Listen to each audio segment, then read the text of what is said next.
Good morning, Brother Humphrey. How are you?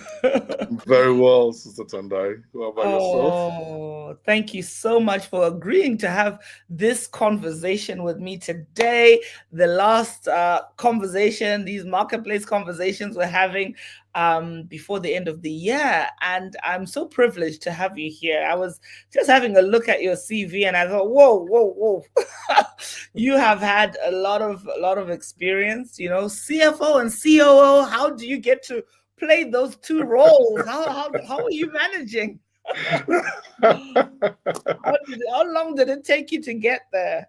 Yeah, it's been a long journey, It's been and also basically the grace of God. But to talk about probably the little steps that I've taken to be able to get to this level is just by broadening myself, listening, listening. In the world of business, a lot of finance departments have destroyed a lot of businesses because they will mm, sit in an office with air conditioned suit and tie, mm, wouldn't even bother to see the warehouse, wouldn't bother to see the factory, and yes, to decide who gets paid overtime and who mm, doesn't get paid overtime. So mm, it's a case of letting go of yourself, understanding the business that you are involved in mm, operationally, and mm. then you can use your finance knowledge to advise them. Oh wow, that's amazing. That's Yes, amazing.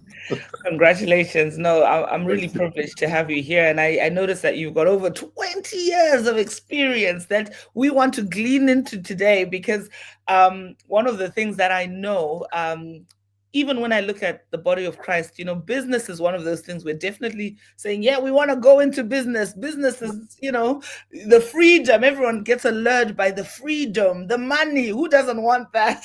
Yes, um, and you've had quite a broad experience in helping startups, yeah. um, young enterprises, corporates as well, um, in a broad number of areas, haven't you?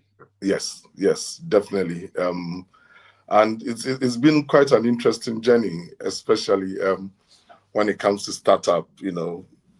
The stage of developing the idea, the concept, and then understanding what you are getting yourself into right from the beginning. It may Mm, cost you your family, it may cost you your friends. It's not just business, it comes with a whole lot more, which a lot of people are ignorant about. And mm, especially when it comes to startup, a lot of people really go into it because they want to give their family a better life. And you'll be surprised, the same family you're trying to give a better life to are the same people that will not understand you mm, because mm, it takes a lot, to get mm, there. So it's a case of having a vision and then knowing how and when mm, to download the vision to the people around you. mm, Sometimes when you give too much, they're gonna think you are even mad. You are crazy. Look at this guy.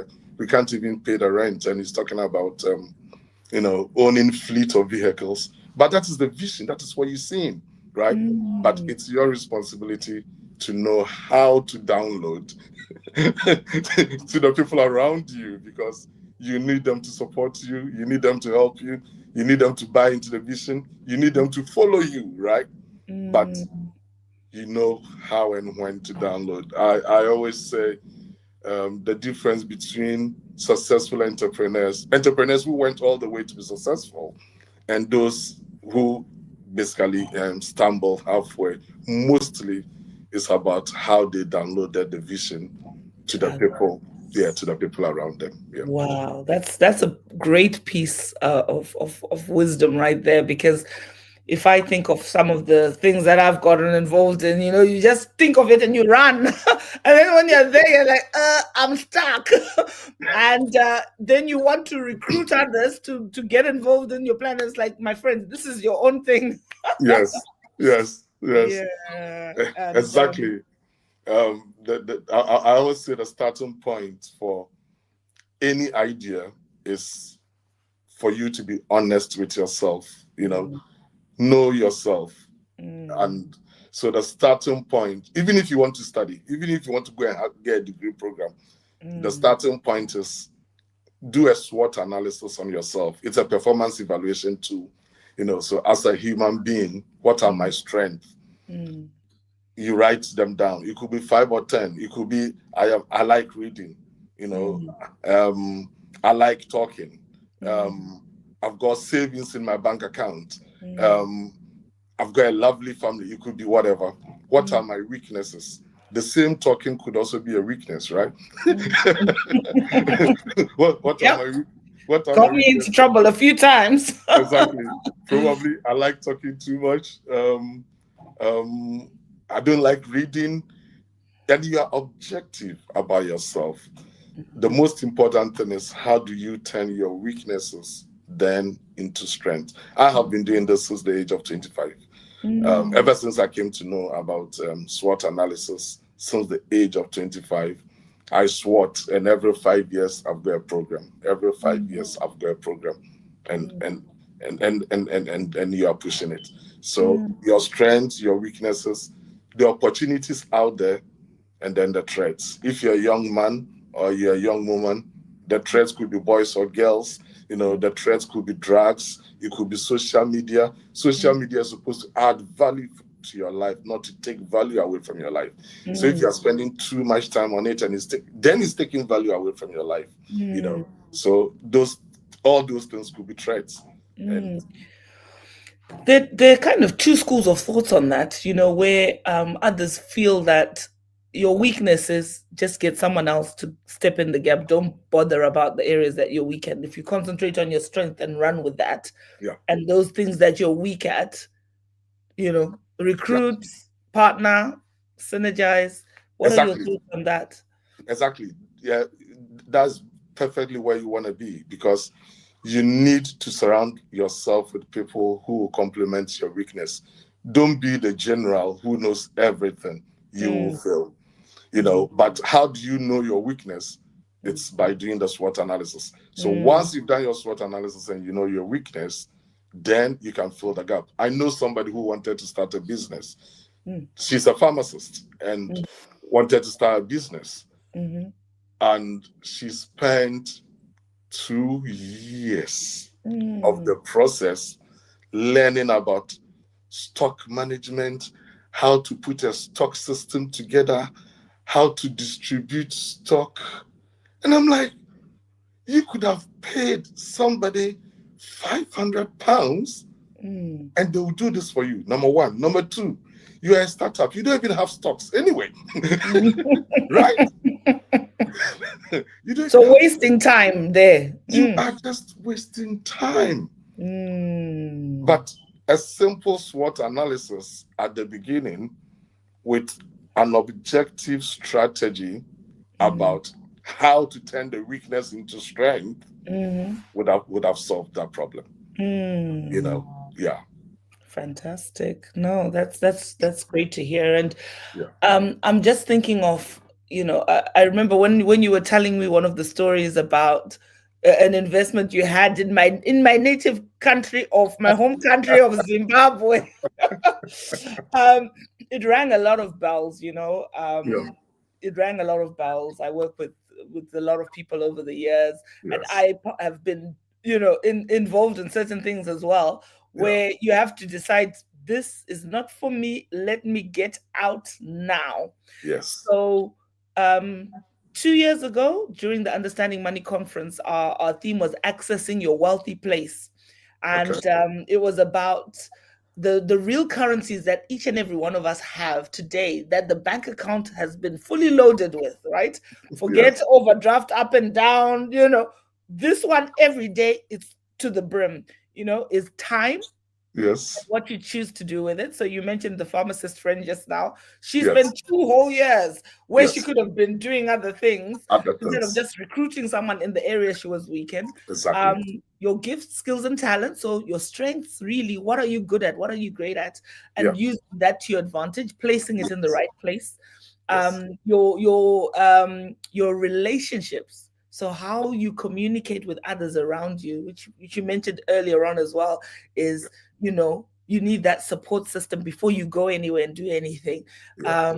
And then the next one is faith. So let's go for it. And I believe, in the body of Christ, we have a lot of faith. We believe. And once we believe, we dive in. Yes.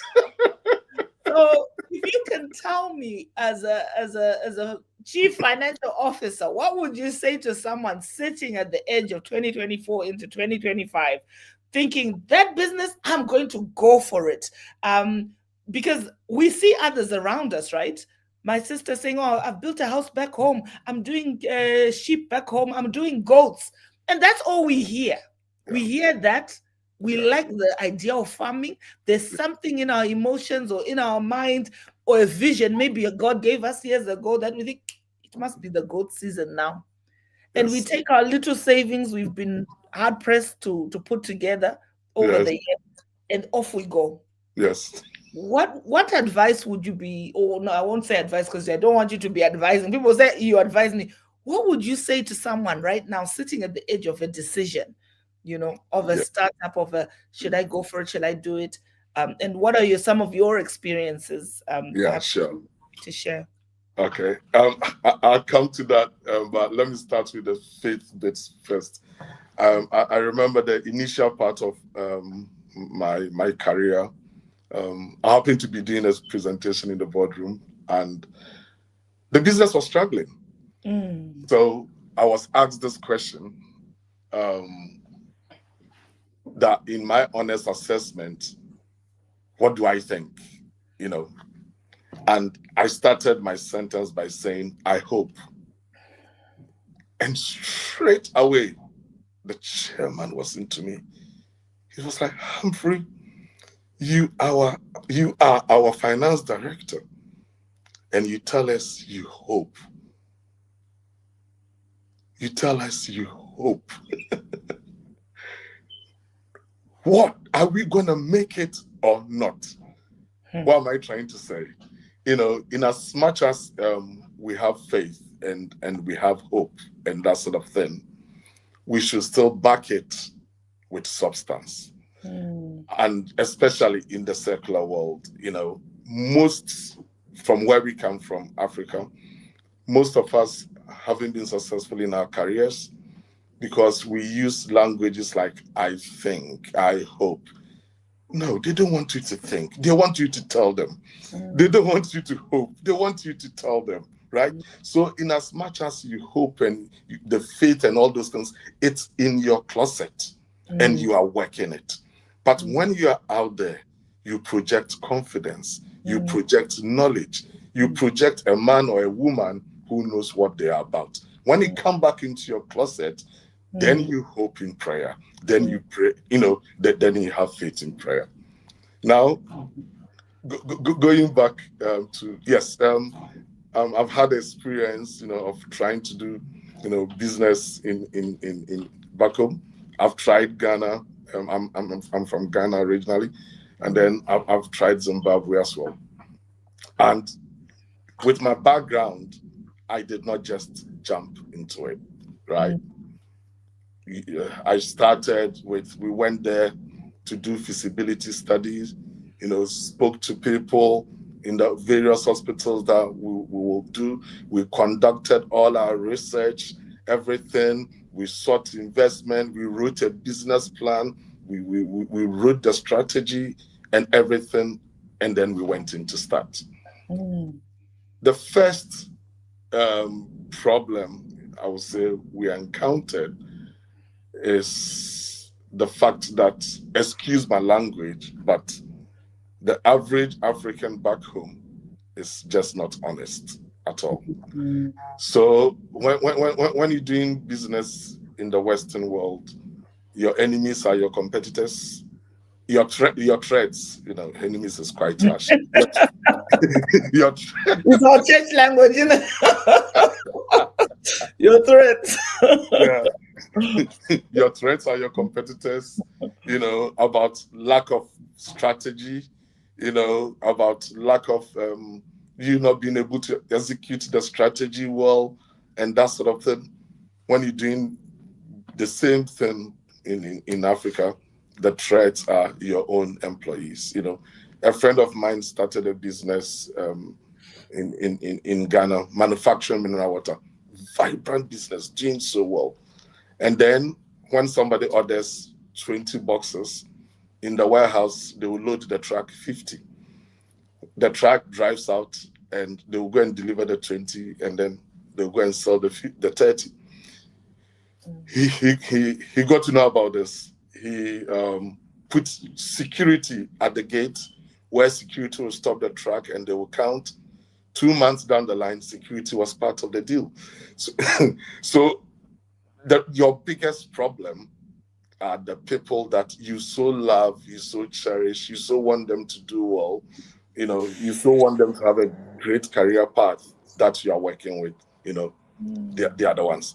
So if you are okay, we were successful in the first 4 years because I was there. I lived there, I worked there, and I was spent 6 months there and 2 months in the UK. And I remember I didn't know Zimbabwe very well. So we had to recruit a salesperson, a farm tech who understands the terrain of the country and everything. And then every week he will come to the office. We have a route plan where he's going to go, which hospitals he's going to visit. And then we'll give him money. You sleep in this hotel, you do this, you do that, you do that. 6 months, still, we hadn't recorded one single revenue. So we decided to now put in place, what do you call it? A telesales, System. Yeah, system to support the field sales activities, because you can't drive to to Shrugui and then end up in Mavuma, and then you're also making Mvuma, and then you're also making phone calls. Somebody has to support. And when we put the system in place, none of the pharmacists in the hospitals we were speaking to knew our sales rep. Apparently, his wife was pregnant in the village, and he would take the money and the car and just drive to the village and stay there. And he would come back and tell us stories. Nothing has happened. Yeah. We fired him. I got a map of Zimbabwe, and then with another person who was very good with the driving and everything. We hit the road, we started working, and within 1 month we got our first revenue. The business entirely collapsed because after a while I couldn't stay there. I had to come back home, to be with my family, and then you trust that people will continue the legacy that you've left, and then it just didn't work out. So it's a case of, if you want to do something back home, then you should be prepared and you should be ready, to be there. And you can't be an absentee investor. From the experiences I have had, and then the experiences that my close friends and associates have had, it's very, very difficult to start anything back home. And you are an absentee investor. Yeah. So, you mentioned you left your family here. So when we talk about time, the quality time, those months, those years perhaps that you were not with the children and the wife, someone was, what sort of strain did that even have on your marriage, on your relationship? That can be a deal breaker. It's great to see you guys are still together and, going strong. Yeah. But I know many scenarios where people make that sacrifice and then they lose it all. I don't know. Exactly. Yeah. I mean, I lost it all because ultimately it still did not work out, right? But and we lost almost £500,000 of investment, cash, money that were released from equity of property, and stuff like that, invested into this venture, and ultimately we lost the money. But a lot of the time when it doesn't work out, all we see is the money we lost. No, you lost time, opportunity cost. For example, if you take me, I am an accountant, right? For the 4 years that I was in Zimbabwe, I could be in the UK working and earning an income. So for the 4 years that I was there, I didn't earn that income. That should be part of the investment losses that you've had. Within that 4 years, I could be upgrading myself, enhancing my skill as an accountant, that probably 10 years down the line, my earnings would have changed. I didn't do all that because I was in Zimbabwe pushing it. Within that period, if I had stayed here and concentrated on my work, I could have probably put my kids into private school, based on my earnings and that sort of thing.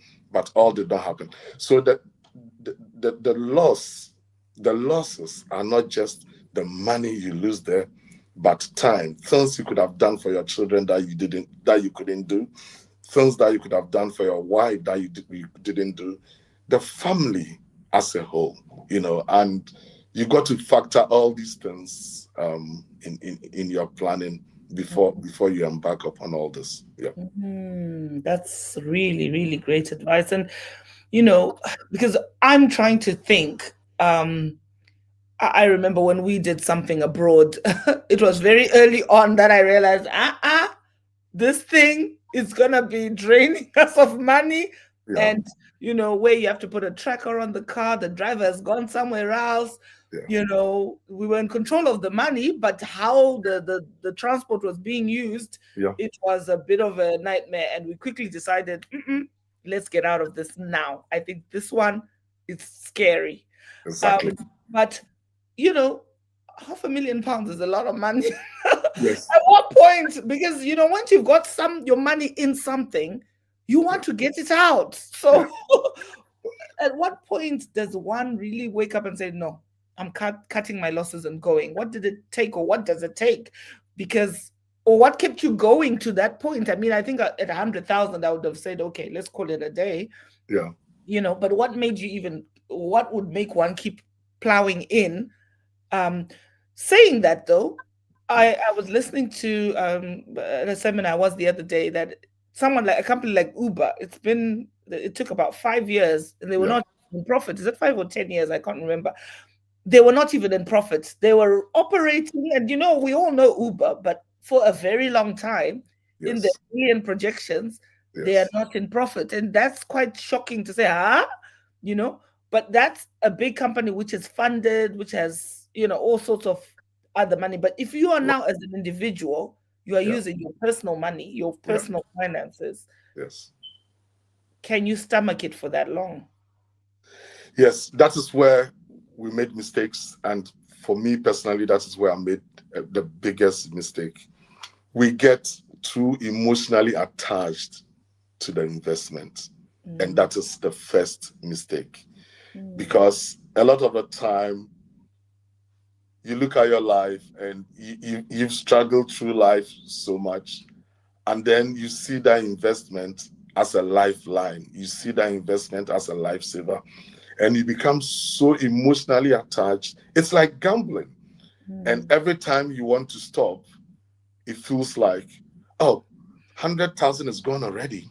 If I can add 10, and then I'm going to save the 100, then let me do it. And by the time you are aware, that 10, you keep adding 10, you keep throwing in 5, you keep throwing in 20, you keep throwing in 500, you keep throwing in 200. By the time you are aware, it's gotten to that level. We started with an external investor. Halfway through it, he decided, Humphrey, let's call it quit. I had become so attached, and it was not just to the business, to the employees and everything. And I want to change their lives, and I want to solve situations. And I'm like, if only we can hang in there. I can go and find this 50,000 from an overdraft, and I'm going to come and add to it. I can go and find 100,000 from a credit card, and I'm going to come and add to it.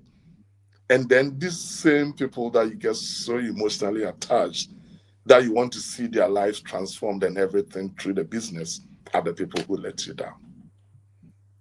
So it's a case of knowing when to walk away.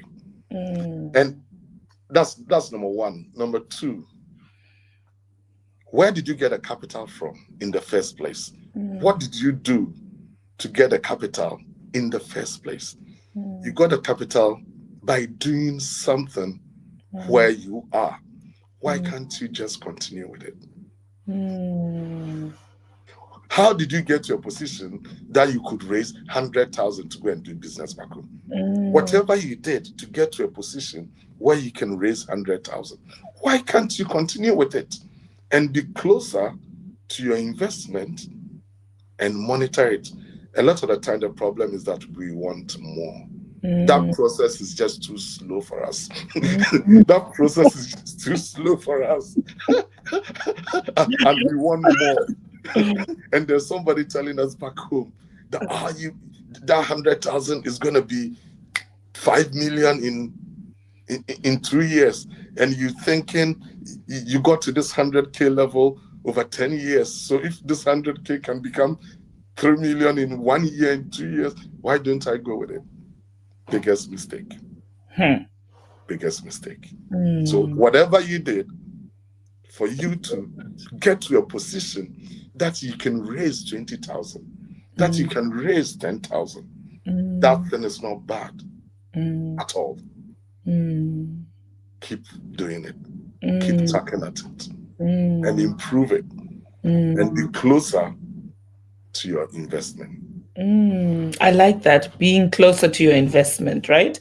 Um, where especially with the environment. And I guess one of the things that is difficult perhaps for diasporans is our emotional ties are back home. We Yes. have connection in our hearts with back home. So whilst we're here, I think how many people have ventured into the trucking business, for instance, here where the roads are smooth, where you can track, you know what I mean? Exactly. Look Exactly. at those Amazon trucks on the motorway. Come on. Those Yes. people are in serious money. Yeah. Why you can't we do know, that? the Everys, the delivery companies, right? Yes. Yes. Imagine if you had bought trucks here or vans here and just did that, right? Um, Exactly.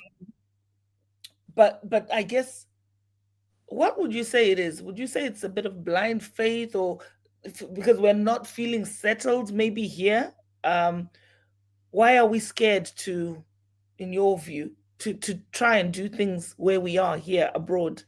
Because there's this bit of people say, oh, what if they chase us out of here? Or, we want to go back home. And I think, well, if you're raising children here, actually, are those children going to want to go and live in Africa? You've Yeah. raised them here, they're global citizens, they've traveled around the world.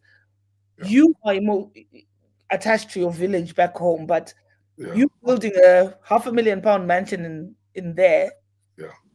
is it really a good investment? You can do it for yourself, but once Yes. you're gone, Yeah. I guess it's a case of acceptance, and it's your responsibility to make the decision to integrate and to settle. But it's that sense of belongingness. I remember clearly, I'm a Ghanaian, but every time I was in Harare, I felt that sense of belongingness. You mm, know, although and it's a sense that in as much as I've had a fantastic career in the UK, I've never felt it. Anytime you walk on the streets of any African country, you feel you, it you- all. yeah, you just feel it. But one thing you should realize is that life is made up of sacrifices. Mm, You look at all these footballers who are doing amazing things back home. They have sacrificed to play football in a system that probably they don't feel they belong. mm, But they are in it and they mm, are making the best out of it. All mm, the things Drogba had done back home mm, is because he sacrificed and he stayed in Europe, right? mm, And he completed the career. He mm, completed it.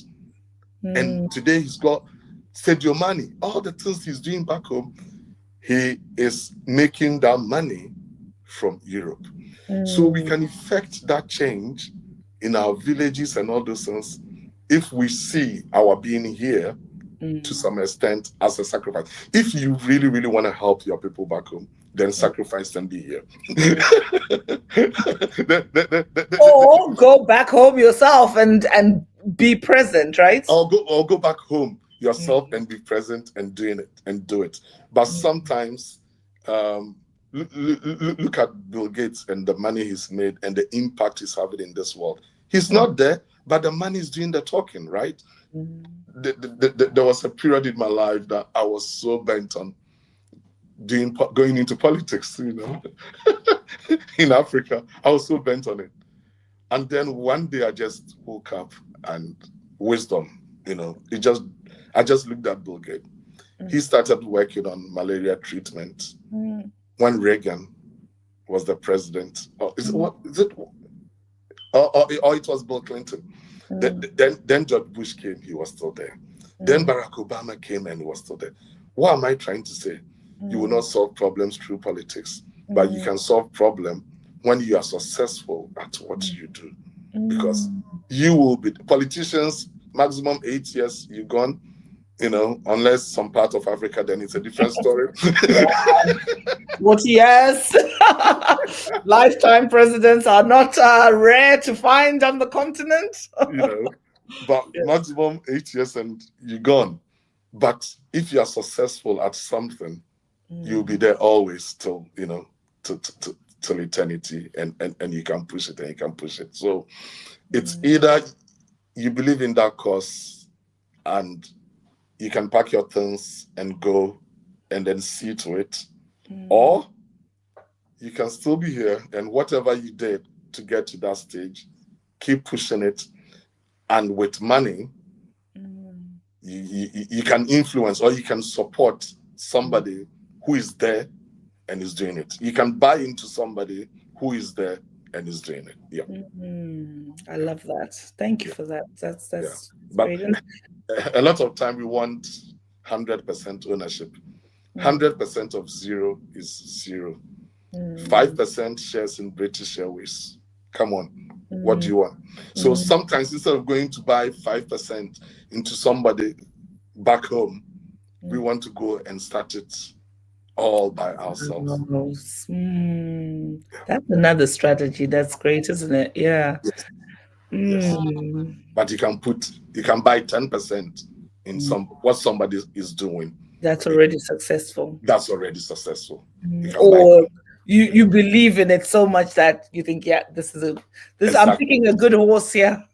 Exactly. Don't go and start your own. Yeah. Because it takes business go through processes. You got stages where the business is in an incubator.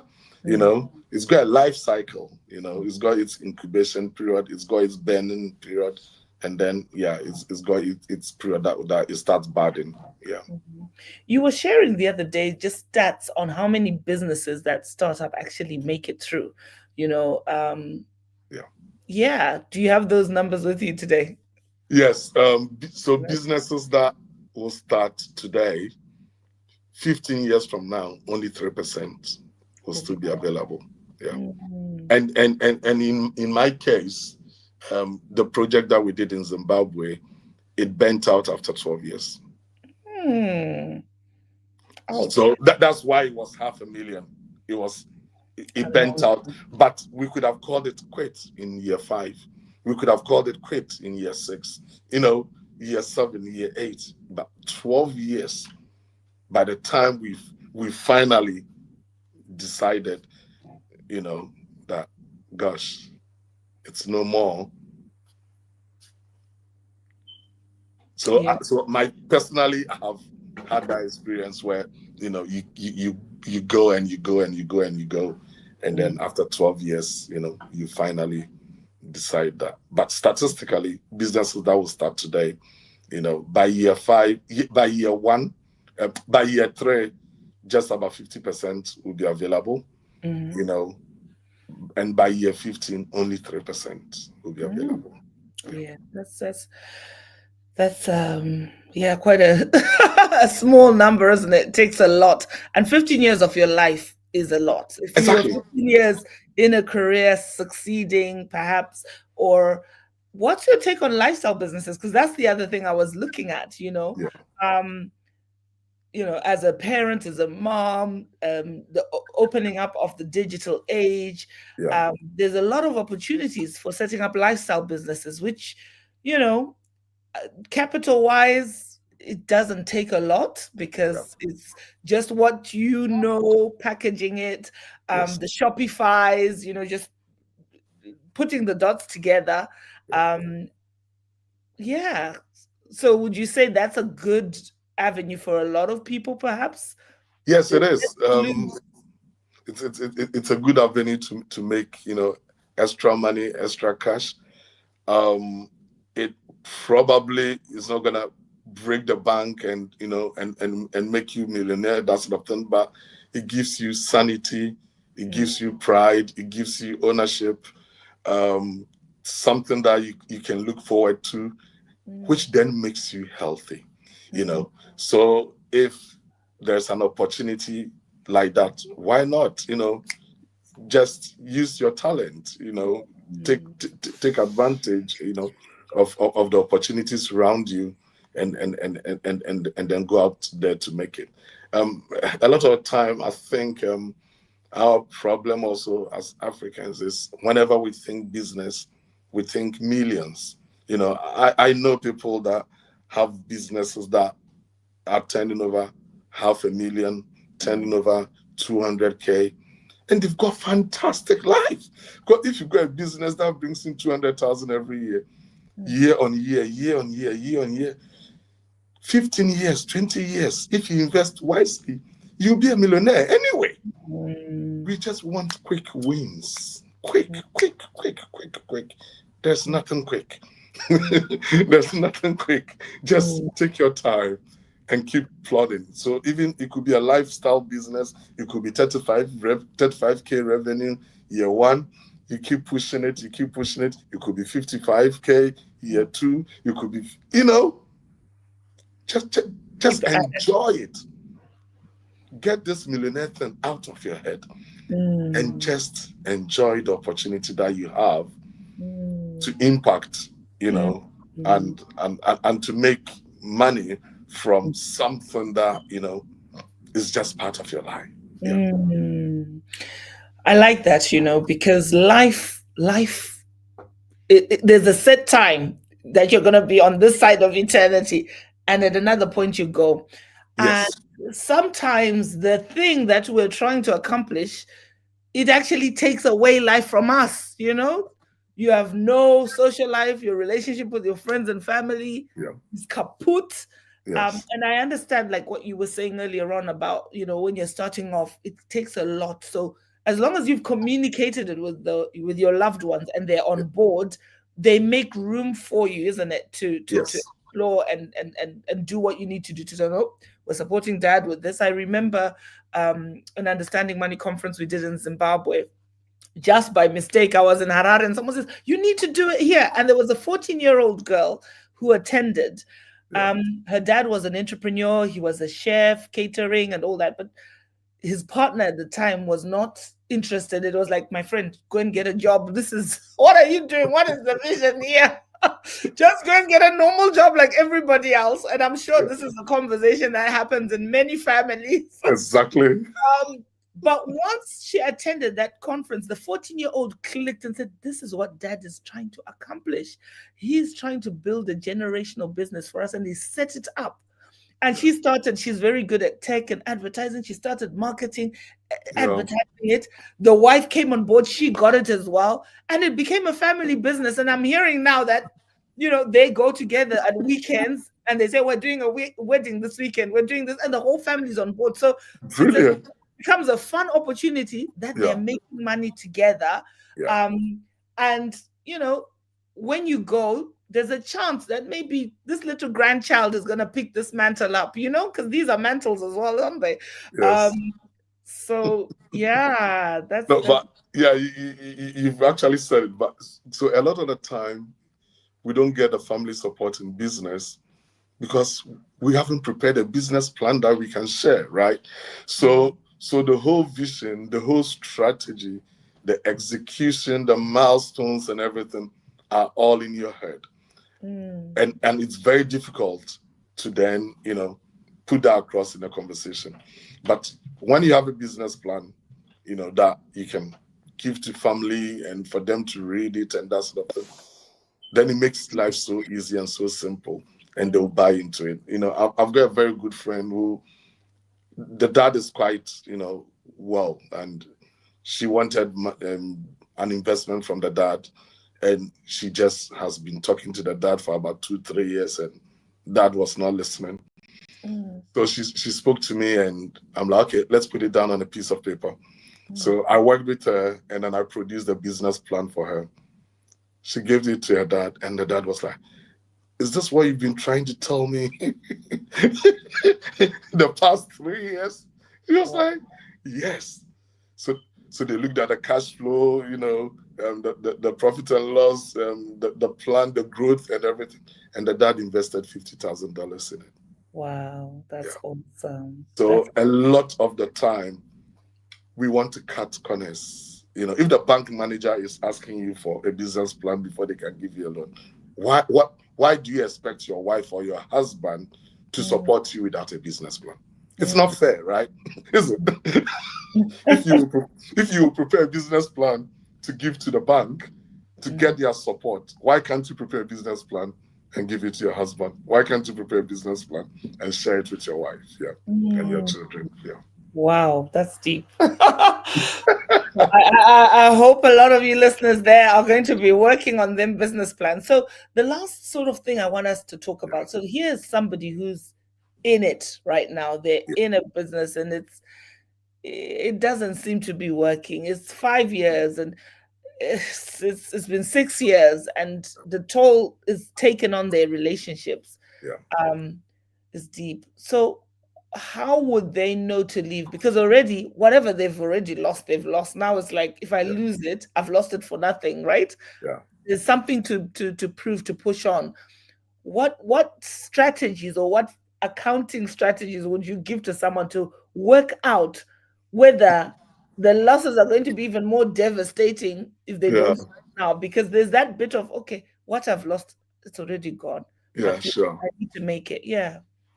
Okay. So the future on a business is dependent upon the business development forecast, right? So you're looking at the market, and there is hope in the market, right? So if your market research and your business development activities is all showing that the industry is shrinking, or a big player has come in, and for that reason, then straight away you know that there's no future. So it's the first thing is to go back to your marketing plan, right? But then whilst you're in business, you should always have a 3 years. In as much as you've got your long vision, you should always have a 3-year plan. So every year, when you prepare your budget, you prepare it with a 3-year forecast. And then you are pushing it, and then you are pushing it, and you are pushing it. And when you set these things in motion, it's definitely going to throw it out. When you come to the stage where you realizing that the future is at risk and that sort of thing, then it's a case of, what can I do to minimize my losses, right? And then loss minimization can come in so many forms. You probably will have to downside if you are occupying a 200 square foot facility, and your warehouses. For example, in one of the businesses that we operated, each person or each product shouldn't have more than a square foot of space to sit in the warehouse. You've got to be efficient in your space management. Even these days, you go into some offices and you find this this square desk with 4 divides, because we are managing and minimizing the space, because we measure rent by head count, right? How many people are you employing, and what square footage or space do you have? What revenue is each person generating per square foot?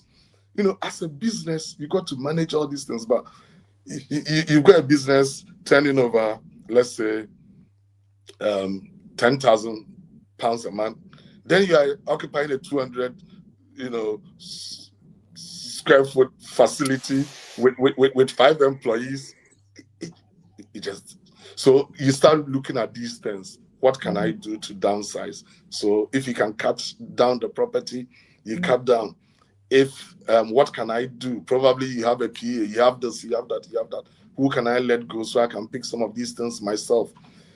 After downsizing, a lot of companies would downsize, and with a bit of investment in business development activities, they will be able to turn things around.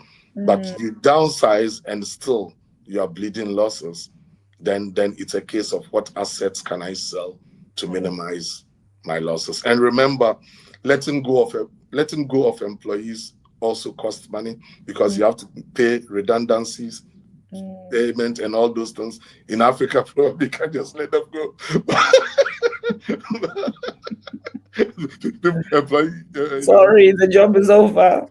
sorry, the job is over. But in real life, it doesn't work like that. So you need to work it.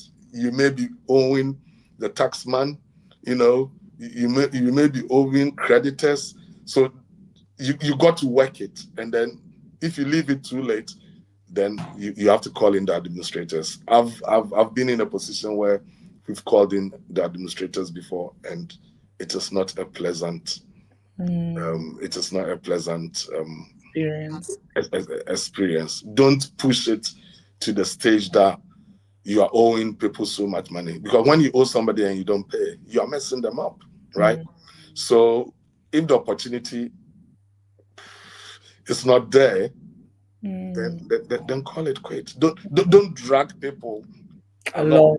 Yeah, don't drag people along. And when you put a business into administration, the directors are grilled. Your board meetings minutes are reviewed, because they want to know, at what point did you realize this business wasn't going to make it, and what steps did you put in place to minimize the losses? Because you can't just drag people along and then go and file for bankruptcy. Time. And then go and file for bankruptcy. Of course, you can drag them along, go and file for bankruptcy. But in the case of a business, you have questions to answer. At what point did you realize you couldn't pay your rent anymore, and you still kept, you still kept going, and that sort of thing. Yeah. Wow, thank you. What encouragement have you got for those who are saying, yeah, I've heard this conversation and I'm going to implement some of these things that you've mentioned, in really just making sure that I'm good to go as we enter into the new year? What 4 or 5 tips, if there are that many, would you summarize this conversation with? Especially my brothers and sisters of faith out there. Yeah, sure. Yeah, God, you said increase, expand, possess your land. I'm going for it. What tips would you give us? Yeah, I would say the sky is big for all birds to fly, right? So if you have an idea, don't be scared at all to develop it, but be sure that the idea is workable. Not just a fantasy, but it's workable. So that is number one. Make sure you have a business plan. It's very, very important. With a lot of people have had ideas. Whilst in the process of preparing a business plan, you come to a realization that this can only be an idea. It's got no opportunity for any future revenue. You cut it. And this is the beauty of a business plan. It makes you come into realization, sooner than otherwise you would have carried on. Number 3, don't get emotionally attached. When you get to the stage where you start with an investment, and now you get to the stage where you are putting personal credit cards in and then personal overdrafts in and stuff like that, that you are basically in for trouble. And just know when to end it. Know when to end it.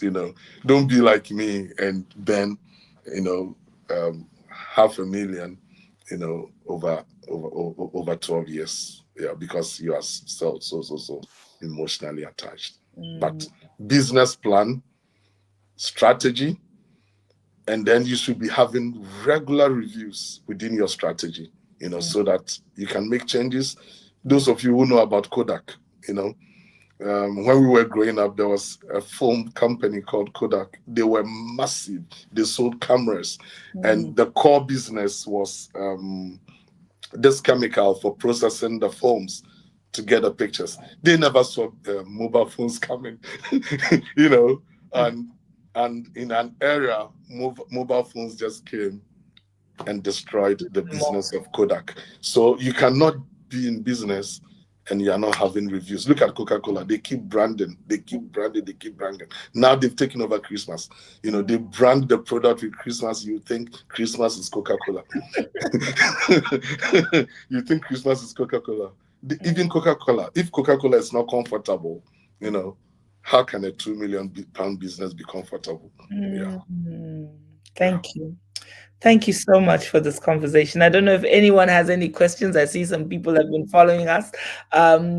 Before you go, I just want to really thank you for taking this time out today, and just praying for every business that is out there, that the Lord just releases this supernatural wisdom, insight, connects you to people who can help, accountants who are able to, give you advice as you move forward into the new year, sounding boards that you can connect with and talk to, and just open your eyes to the opportunities, like you mentioned, that are out there for what you're carrying, releasing solutions, products, strategies into the world, and making money out of them, making profit. you know May we have that boldness, that courage to go and make an impact in the world and be rewarded financially for it through businesses. Thank you. Thank you for this. Take care, everyone. Bye. Thank you. Bye.